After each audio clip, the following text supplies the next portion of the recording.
नमस्कार। डॉक्टर इंदु शर्मा की ओर से स्वर कथा चैनल के सभी सम्मानित श्रोताओं को सादर प्रणाम। इस श्रृंखला के पिछले एपिसोड में हमने स्वर कथा पर महाशिवरात्रि व्रत की चर्चा की थी और आज की चर्चा का विषय है एक और व्रत, प्रदोष व्रत। चर्चा आरंभ करने से पहले आप सभी से अनुरोध है कि स्वर कथा चैनल को सब्सक्राइब करें और इस चैनल को लाइक अवश्य करें और अपने कमेंट्स के माध्यम से हमें अपने विचारों से अवश्य अवगत कराएं। चैनल को अधिक से अधिक प्रमोट करें जिससे भारतीय संस्कृति का प्रचार और प्रसार हो सके। तो आइए अब चर्चा करते हैं प्रदोष व्रत। जी हाँ, प्रदोष व्रत भगवान शिव और पार्वती को समर्पित एक पवित्र द्विमासिक हिंदू व्रत है जो चंद्रोदय और अवरोही दोनों चरणों की त्रयोदशी तिथि 13वीं चंद्र तिथि को मनाया जाता है। व्रत की मुख्य पूजा और व्रत का विमोचन प्रदोष काल में होता है जो सूर्यास्त के ठीक बाद का शुभ 144 मिनट का गोधूली काल होता है जो हर महीने दोनों पक्षों कृष्ण और शुक्ल की त्रयोदशी तिथि को रखा जाता है। और प्रदोष का अर्थ है संध्या काल, जब दिन और रात का संगम होता है।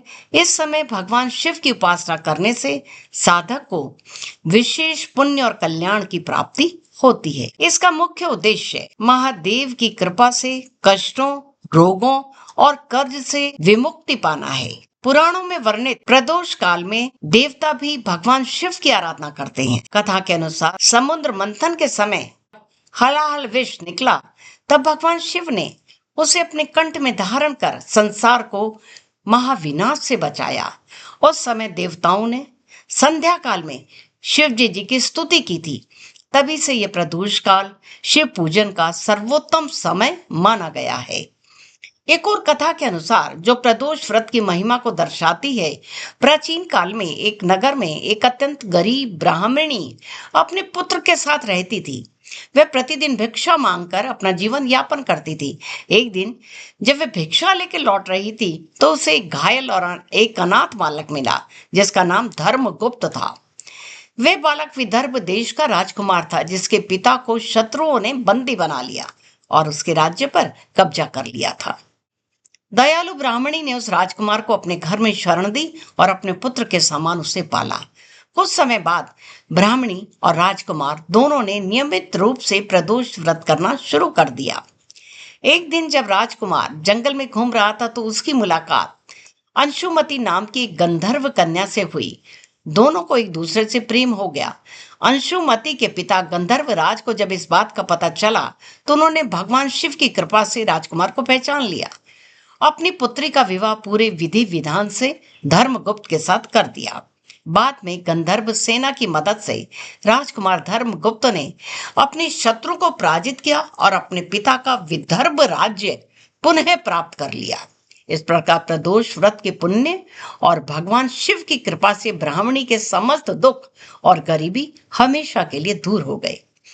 प्रदोष व्रत रखने वाले भक्त दिन भर उपवास करते हैं।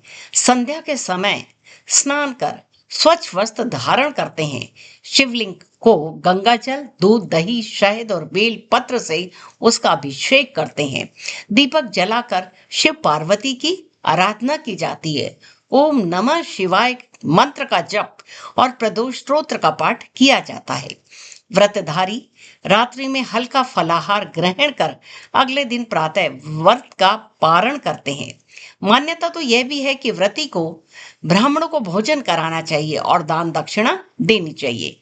यदि इसका आध्यात्मिक दृष्टि से देखें तो प्रदोष व्रत केवल बाहरी पूजा नहीं अपितु आत्मिक साधना का मार्ग है। संध्या समय उपासना से मन की चंचलता शांत होती है और साधक ईश्वर से गहन रूप से जुड़ जाता है। यह व्रत साधक को संयम, भक्ति और आत्मबल प्रदान करता है। प्रदोष व्रत भारतीय संस्कृति में सामूहिक भक्ति का एक प्रतीकात्मक है। मंदिरों में संध्या आरती, भजन और कीर्तन से भक्तों में भक्ति का ऐसा वातावरण निर्मित हो जाता है। यह पर्व समाज में एकता सद्भावना और आध्यात्मिकता का संदेश देता है। प्रदोष व्रत से पापों का क्षय होता है, साधक को स्वास्थ्य, धन और सुख समृद्धि की प्राप्ति होती है। यह व्रत वैवाहिक जीवन में प्रेम और सामंजस्य को बढ़ाता है। शिव कृपा से साधक के जीवन में शांति और कल्याण का मार्ग प्रशस्त होता है। प्रदोष व्रत साधक को आत्मिक शांति, भक्ति और शिव कृपा को प्रदान करने वाला है। यह केवल एक धार्मिक अनुष्ठान नहीं, बल्कि आत्मा की कैसी साधना है जो साधक को शिव तत्व की ओर उन्मुख करती है। संध्या का यह व्रत हमें सिखाता है कि जीवन में संयम, भक्ति और आत्म संयम से ही सच्चे सुख को प्राप्त किया जा सकता है। और वास्तव में देखा जाए तो ये शांति का एक अद्भुत संगम है। तो आज बस केवल इतना ही। अगले एपिसोड में चर्चा करेंगे सनातन धर्म से जुड़े एक और महत्वपूर्ण उपवास पर। आप सभी का स्वर कथा चैनल से जुड़ने के लिए अतिशय धन्यवाद।